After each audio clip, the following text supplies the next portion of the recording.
Magandang araw, magandang hapon, gabi o umaga sa inyong lahat. For today's video, gagawa ako ng pickles according sa turo ng asawa ko. Ang una natin gagawin ay pakuluan ang mga lalagyan ng ating gagamitin. Kailangan ay mga bote at hindi plastic. Kasi masusunog kung plastic.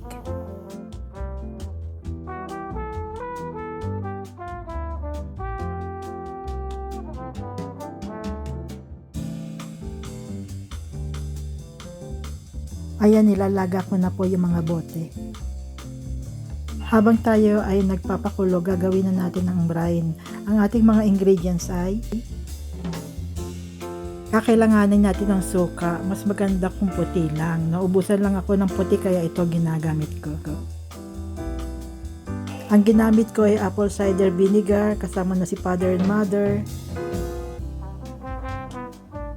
Kakailanganin din natin ng 2 tablespoon ng salt dahil maarte ko, pinagsalma ko yung table salt at Himalayan salt. Mas mainam po na normal lang ang gamitin nyo.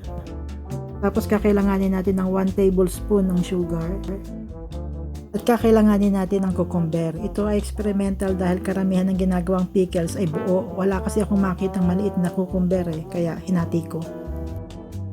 Yan po ang ating mga ingredients. Nagpapainit na ako ng 2 cups of water ngayon sa mahinang apoy. Tapos ilalagay natin ang ating 2 cups of vinegar, 2 tablespoon of salt, and 1 tablespoon of sugar. Pag kumulo ng konti yung tubig. Ihahalo natin dito sa pinaiinit nating tubig hanggang sa kumulo.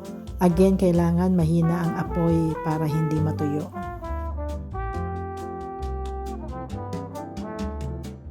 Paghalu-haluin na natin ang mga ingredients. Yung suka, yung salt,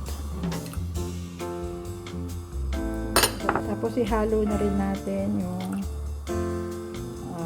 sugar para kompleto na.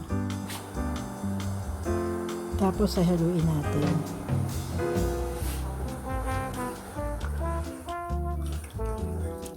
Haluin natin.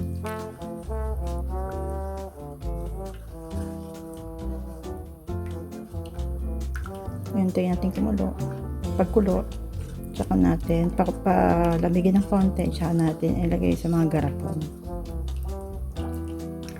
Okay. Hintayin natin. Ilalagay na natin yung mga cucumber sa lalagyanan na pinakuluan.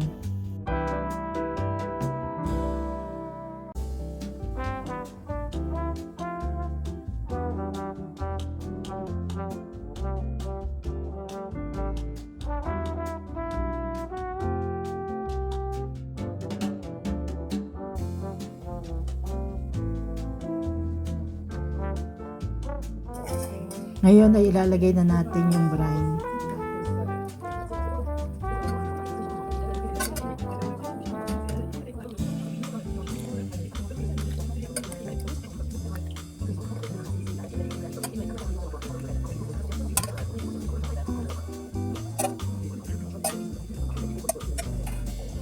Then ay tatakpan na natin sila.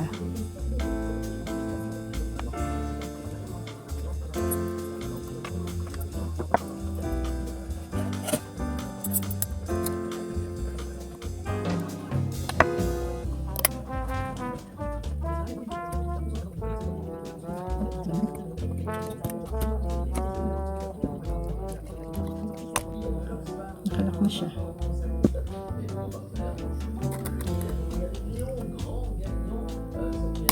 Okay. Ano po ang ating pickles. Maraming salamat po ulit sa pagsama niyo sa aking video. Hanggang sa mga susunod pa pong video. God bless po.